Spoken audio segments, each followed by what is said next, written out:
Good evening. It's Wednesday, January 22nd, 2025, here in Sarasota, Florida. That's the Gregorian calendar date.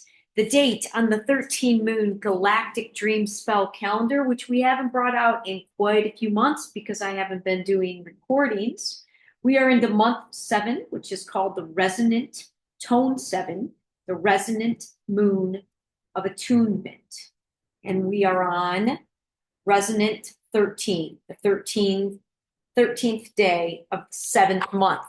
So actually, tomorrow represents the exact midpoint. Wow, I just now in this second recognized that tomorrow is the midpoint for this particular 13-month calendar year, which begins on July 26th of each year, of each Gregorian year. So man, does that make, man, I usually like to check in consciously mid-year because I set very real and I write them down. I do 5 intentions, 5 specific intentions, goals that I focus upon, and then some of them repeat year by year at the beginning of that year on July 26th. So I like to revisit those halfway through. So we'll be adding that to our to-do list tomorrow. Okay, so people probably, you know what, it doesn't matter. I don't have to explain myself. It's hard to get back into recording when I've gone on these breaks. It's hard at a number of levels. Least of which because I know that a huge element of my work is about sharing.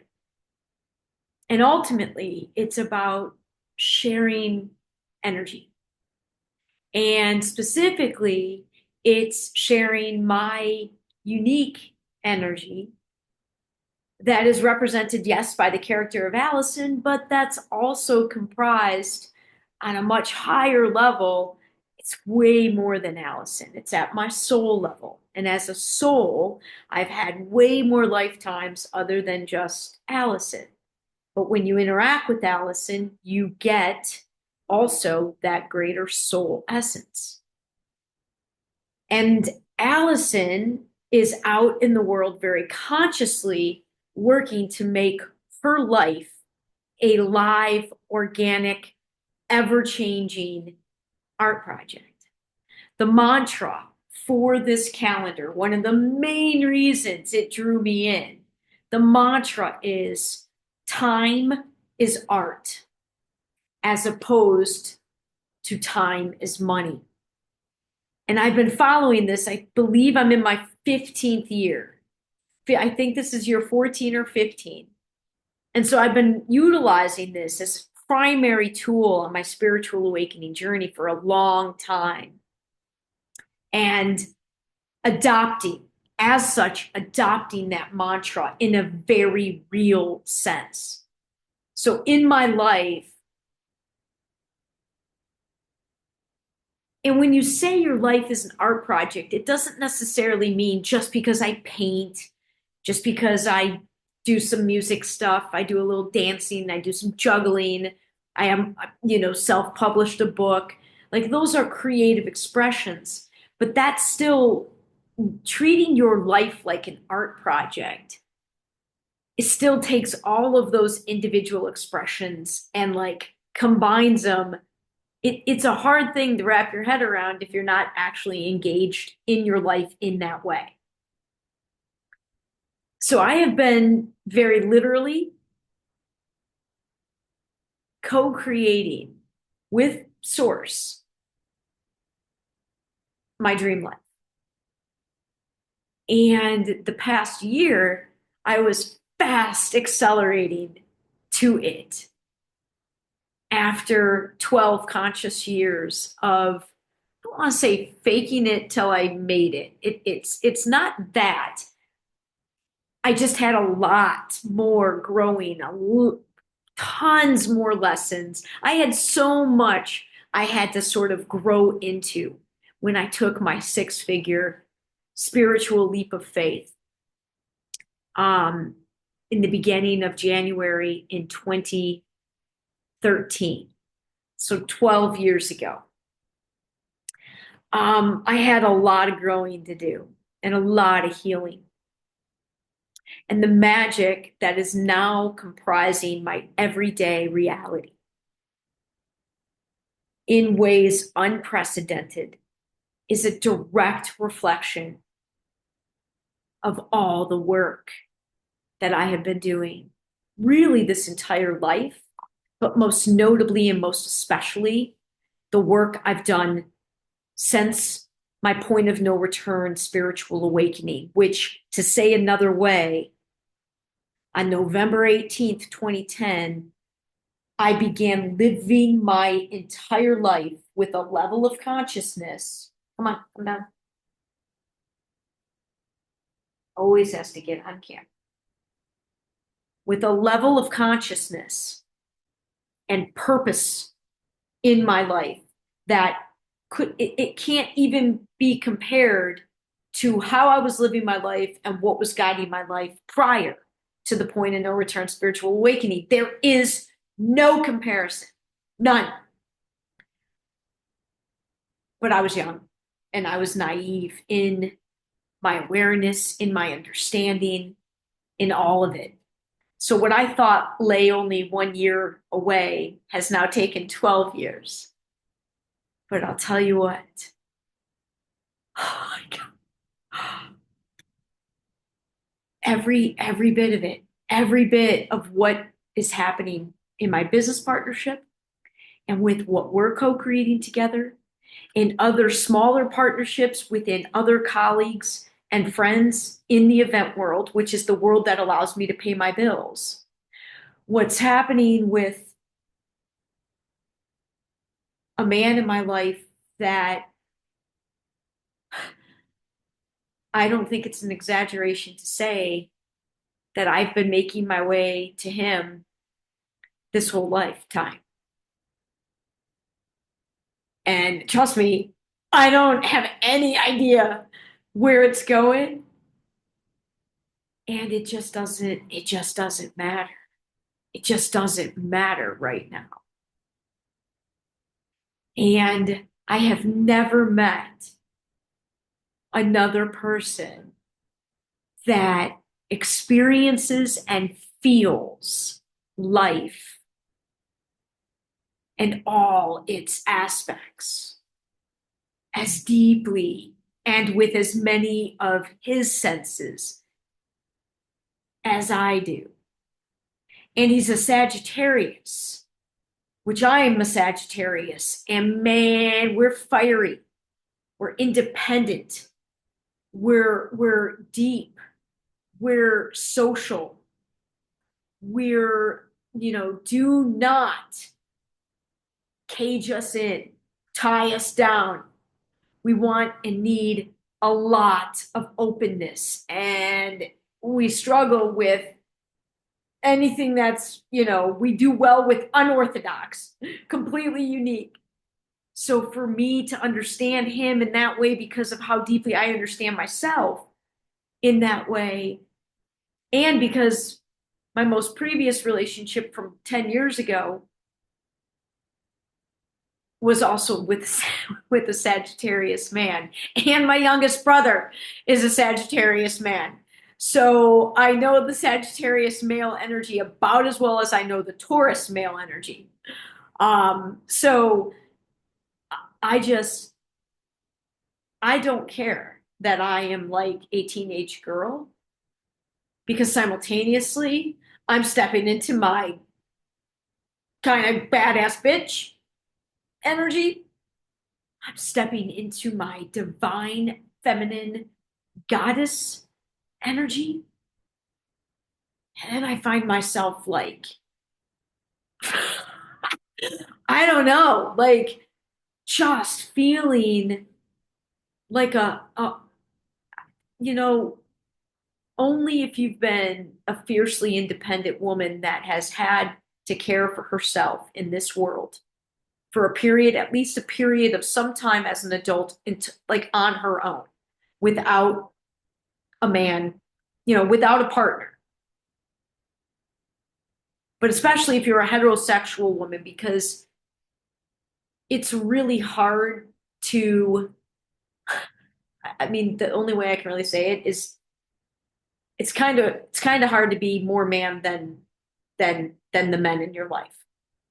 And I listen, don't attack me for like, traditional or bullshit. Like, you know what I mean.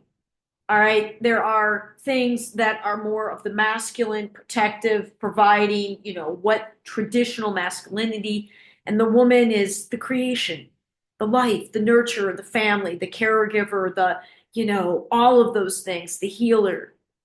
And you, there's no room for there's no room for the feminine. As we know, that's one of the greatest aspects of this shift.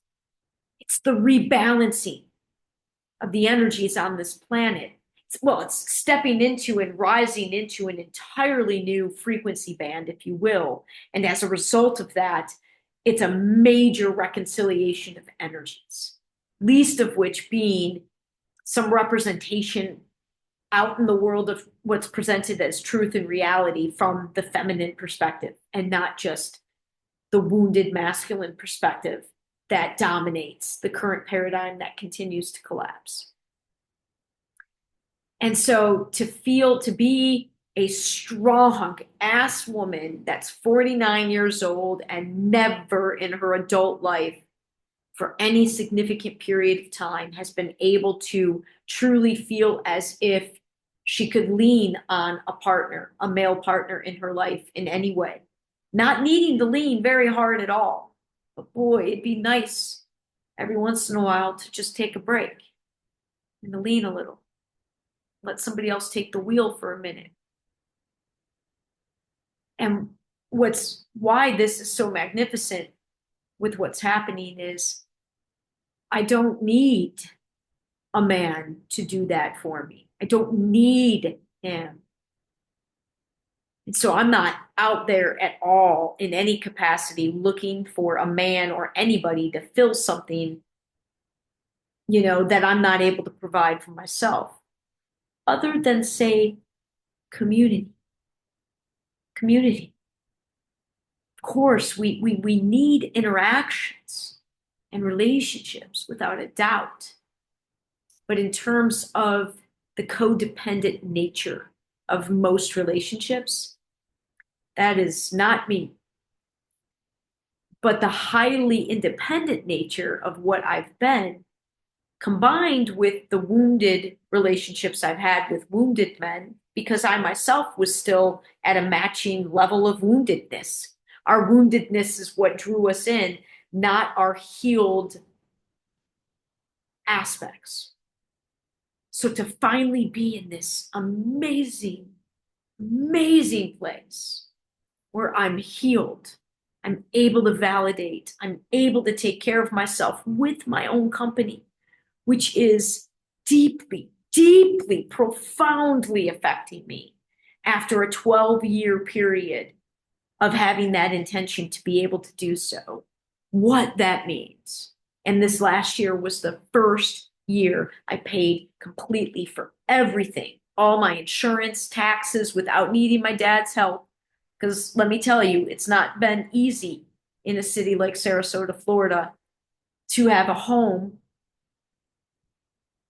and to try to survive on one's own, all by herself, not playing the mainstream game at all, trying to create my own unique world, my dream work from scratch.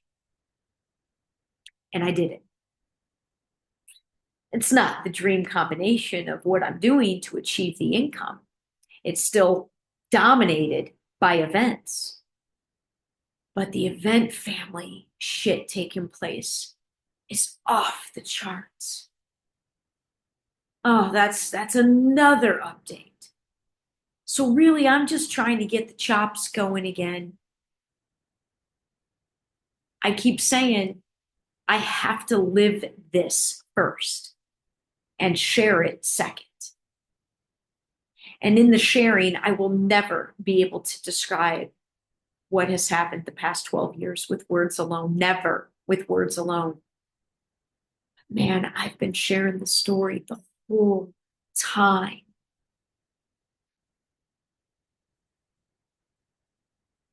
And it is it's time to speak to the energy of the story first, above the characters, the settings, the themes, the lessons. It's beginning to give voice to the energy. The tagline for my company of me is, it's all about the energy. The energy. The energies are the story. And I'm going to shift into a very different way of sharing that. I already have shifted into it. And I'm also going to be shifting into Patreon being my primary source of sharing versus YouTube, because I need it behind a paywall. And I need it behind a small paywall for a number of reasons, but most notably as a filter. Because what I'm going to be sharing will be intimate. Now, I said before in a couple of videos ago, it will appear intimate because it is, but it is nowhere near as intimate as it is to live one's spirituality and to live love at this magnitude. When you're out there living love, living with faith and trust in something bigger guiding you, living with your uniqueness and your authenticity in the driving seat, and watching co-creation happen, and watching the exponential nature of co-creation happen as you add individuals that are consciously working together and setting intentions and finding the win-wins, and mostly cheerleading for one another instead of knocking one another down, genuinely in one another's corners. It's fucking off the fucking charts. It's off the charts. And now to be adding the dimension of a relationship that is different than work, a relationship that is kind of I'm going to say the whole package.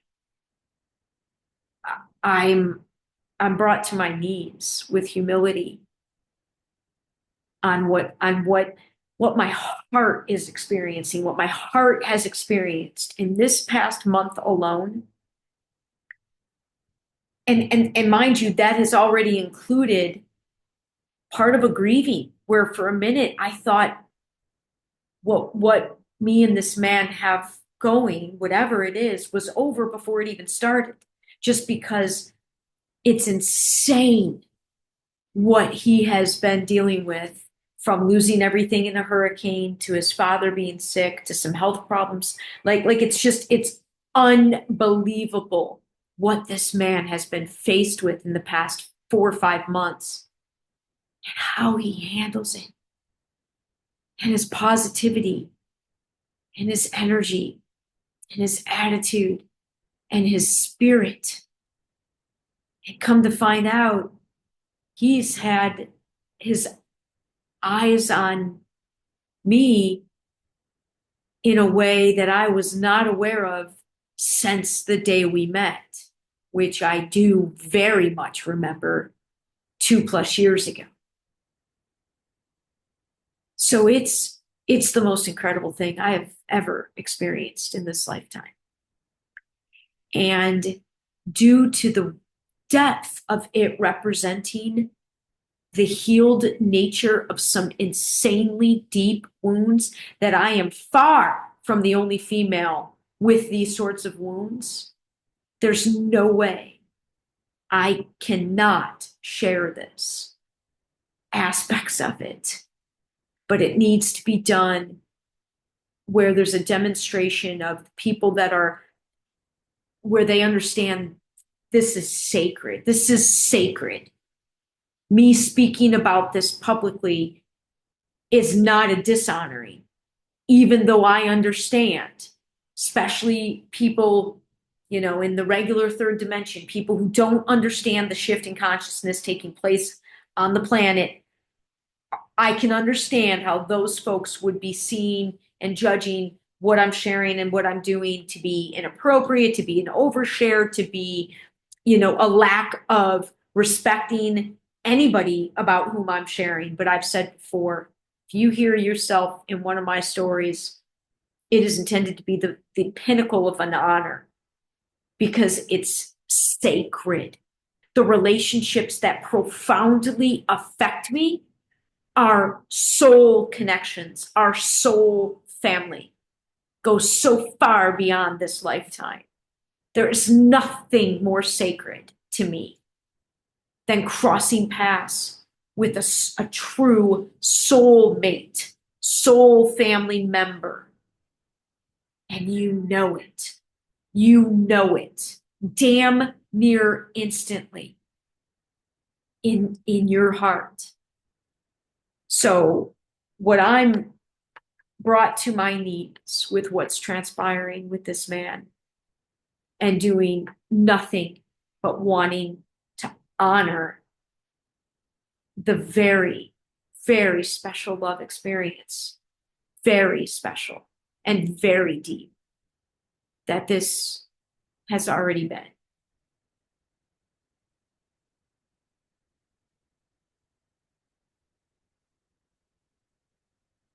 I already know him. I already know him, like at the soul level. So, like, just kind of imagine that you set out when you're planning your lifetime and you're planning who you're going to meet and the lessons you're going to explore. We plan our lives. We really do. There is a divine plan. And what I feel, the only way I can make sense of what's happening with him is that I literally have been making my way to him for this entire life. And he recognizes that as well. And that's pretty intense when both partners recognize the power of God, source, creation, trusting, believing in, and knowing that that's ultimately what's guiding things. And to be able and willing to get out of its way, to get out of our own way, and just trust and take it one small step, one day at a time, feeling every bit of it in its uniqueness, fully in the now moment, while putting no pressure or expectations or definitions or constrictions on it going forward. It's the most beautiful thing I've ever experienced. And I'm just now beginning to figure out how to channel that into everything that I am and through every piece that I share. So to this man, I'm here for it. I am buckled up and I am here for it. And I am just already, you've already changed me and changed my life. And I'm just honored. Thank you. Have a good night.